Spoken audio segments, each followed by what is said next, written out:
For today's headlines, judge me by my actions, BBM says. Marcos naming Sara as DepEd Secretary.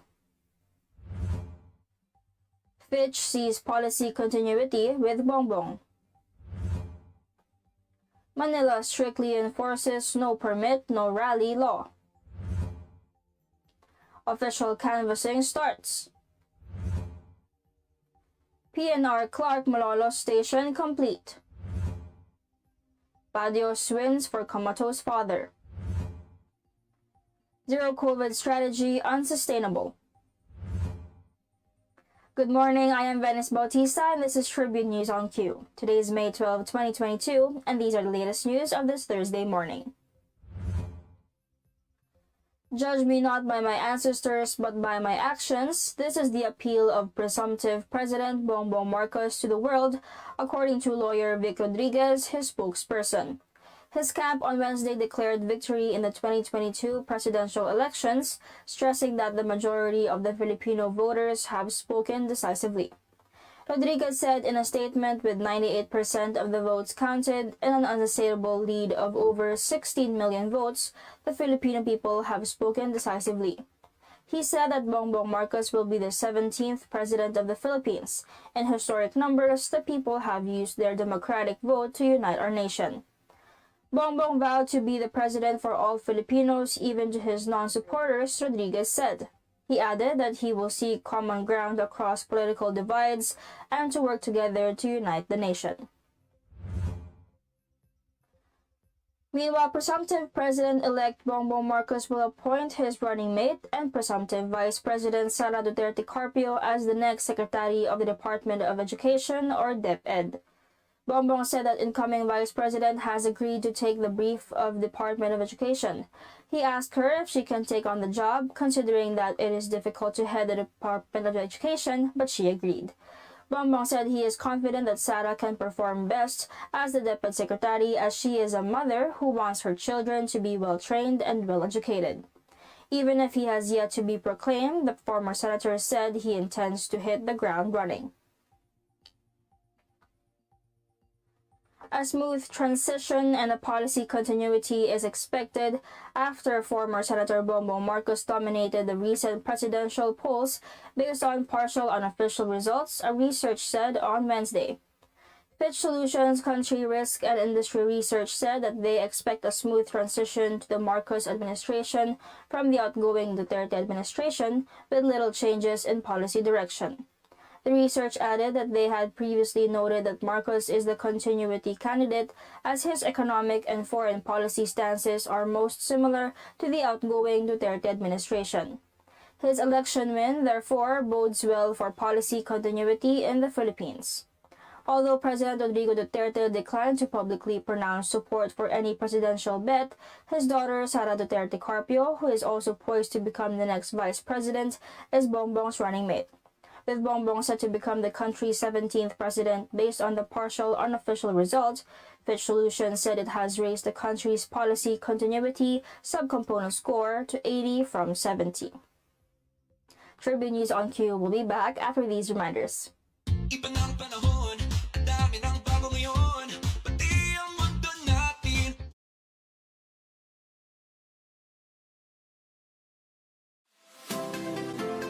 Magandang araw mga katribo! Narito na ang mga makakasama nyo tuwing umaga sa programang Gising Na. Roy Pelevelo, Atty. Lia Badillo Crisostomo, Vernon Velasco, Kim Sancha at Chirk Balagtas. Abangan ang programang Gising Na sa Facebook page ng Daily Tribune. Ilabas ng mainit na kape at samahan kami sa inyong pag-almusal, mga katribo. Simulan natin ang bawat umaga with good vibes sa mga informative and recreational segments ng aming programa. Maaari niyo rin ibahagi sa amin ang inyong opinion via Daily Tribune Facebook page at Tribune Now sa YouTube. Makichika na rin sa latest showbiz happenings, mga katribo. Kaya naman, pagsama-sama po tayo sa Gising Na! Ang Daily Tribune may digital shows na din. Dahil sa mas lumalaki at mas lumalakas nating tribu, handog sa inyo ng Daily Tribune ang mga programang magbibigay buhay araw-araw. Be informed at mag-good vibes tuwing umaga sa programang Gising Na. Be updated sa news and happenings sa Tribune News on Q. Mas kilalanin pa natin ang mga paborito nyong atleta sa programang The Athletes Tribune. Alamin ang latest entertainment sa programang What's Up. Ma-inspire sa mga kwentong hatid ng Perfect. Search lang ang Daily Tribune.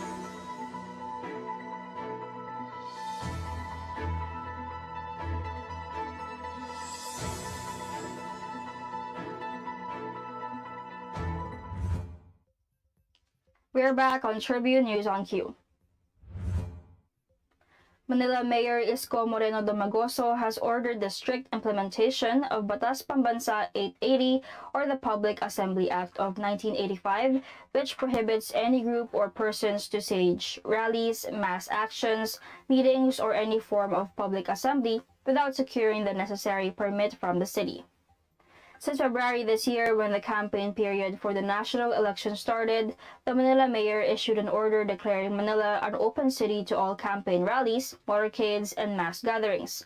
Manila is also the center of rallies and mass protests since it is home to Malacanang Palace, Liwasang Bonifacio, the United States Embassy, and the country's key landmarks. Meanwhile, Domagoso has also ordered the removal of all candidates' posters, tarpaulins, and stickers in public spaces in an effort to return the city to normalcy. For private houses and buildings, he said DPS will provide teams and equipment to help them clear unwanted posters. Just call the city's hotline posted at manila.gov.ph. The Commission on Elections, which convened as the National Board of Canvassers or NBOC on Wednesday, released a partial and official count of votes for the senatorial race.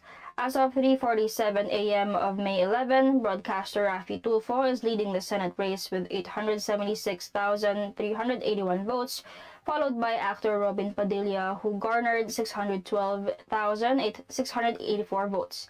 Other candidates who entered the Magic 12 are Deputy Speaker Loren Legarda, former Public Works Secretary Mark Villar, Senator Sherwin Gatchalian, Sorsogon Governor Chis Escudero, Taguig Congressman Alan Peter Cayetano, re-electionist Senator Joel Villanueva, former Senator Jinggoy Estrada, and former Senator J.V. Ejercito. The Balagtas station of the Philippine National Railways or PNR Clark Phase 1 is now 100% complete, Department of Transportation Secretary Arthur P. Tugade said Wednesday. In a radio interview, Tugade said the Transportation Department stayed true to its promise to deliver the project within the term of President Rodrigo Duterte. The train station is part of the PNR Clark Phase 1, which runs from Tutuban in Manila to Malolos, Bulacan. It is one of the three segments of the North-South Commuter Railway or NSCR project, expected to serve around 300,000 passengers daily and reduce travel time between Manila and Bulacan to 35 minutes from the current hour and 30 minutes. The 147-kilometer NSCR project, which will have 35 stations serviced by 464 train cars, is supported by the Japan International Cooperation Agency. It will run from Clark in Central Luzon to Calamba, Laguna. Tribune News on Q will be back. Stay with us. Fun and inspiring na kwentuhan? Sagot na yan ang programang Spotlight ng Daily Tribune. Makipagkwentuhan at kilalanin ng iba't ibang personalidad na kilala sa kani-kanilang larangan. Manood at makinig sa mga inspiring stories na kanilang ibabahagi kasama si Nina Ventura at Jojo Silvestre. Be ready ng mamangha at matuwa every Thursday alas 2 ng hapon dito lang sa Daily Tribune Facebook page at Tribune Now on YouTube. Non-stop showbiz update ba ang hanap nyo? Sagot na yan ang aming Tribune Extra. Balitang entertainment at lifestyle, mapalocal man o international, meron kami niyan. Manood at makichika na kasama si Kim Sancha Lunes hanggang Biyernes alas 5 ng hapon sa Tribune News on Q at separate premiere nito ng alas 7:30 ng gabi. Mapapanood sa Daily Tribune Facebook page at Tribune Now on YouTube. Magandang araw mga katribu! Narito na ang mga makakasama makakasama nyo tuwing umaga sa programang Gising Na. Roy Pelevelo, Atty. Lia Badilio Crisostomo, Vernon Velasco, Kim Sancha at Chirk Balagtas. Abangan ang programang Gising Na sa Facebook page ng Daily Tribune. Ilabas na ang mainit na kape at samahan kami sa inyong pag-almusal, mga katribo. Simulan natin ang bawat umaga with good vibes sa mga informative and recreational segments ng aming programa. Maaari niyo rin ibahagi sa amin ang inyong opinion via Daily Tribune Facebook page at Tribune Now sa YouTube. Makichika na rin sa latest showbiz happenings, mga katribo. Kaya naman, magsama-sama po tayo sa Gising Na! Ang Daily Tribune may digital shows na din. Dahil sa mas lumalaki at mas lumalakas nating tribu, handog sa inyo ng Daily Tribune ang mga programang magbibigay buhay araw-araw. Be informed at mag-good vibes tuwing umaga sa programang Gising Na. Be updated sa news and happenings sa Tribune News on Q. Mas kilalanin pa natin ang mga paborito nyong atleta sa programang The Athletes Tribune. Alamin ang latest entertainment sa programang What's Up. Ma-inspire sa mga kwentong hatid ng Perfect. Search lang ang Daily Tribune sa inyong Facebook at Tribune Now on YouTube. See you there, mga katribu! Mapalutong bahay man o sumptuous meal for special occasions, sagot na kayo.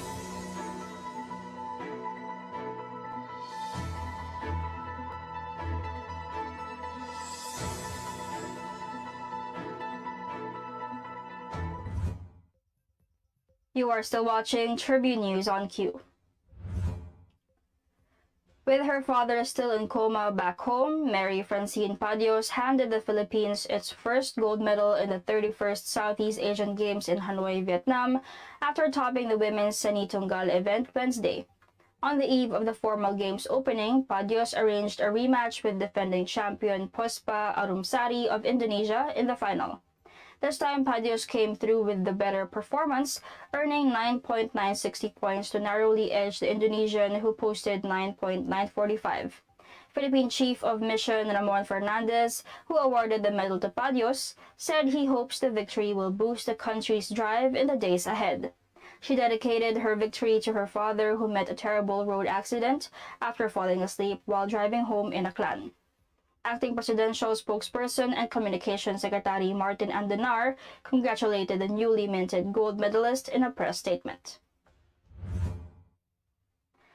In other news, China's flagship zero-COVID strategy to defeat the pandemic is unsustainable, the World Health Organization, or WHO, said Tuesday, adding that it had told Beijing so and called for a policy shift. China has imposed draconian measures, trapping most of Shanghai's 25 million people at home for weeks as the country combats its worst outbreak since the pandemic began. The Shanghai lockdown has caused outrage and rare protest in the last major economy still glued to a zero-COVID policy, while movement in the capital, Beijing, has been slowly restricted. WHO Emergencies Director Michael Ryan said we need to balance the control measures against the impact they have on society, the impact they have on the economy, and that's not always an easy calibration. Ryan said any measures to combat the COVID-19 pandemic should show due respect to individual and human rights. And that wraps up the stories this morning, but before we go, we would like to thank the following: SM Store, Araneta City, Department of Tourism, MG Motors, Hina Motors, Security Bank, Empire Eastland Holdings Incorporated, and Overseas Community Affairs Council Member Alan Lin of Republic of China for their continued support.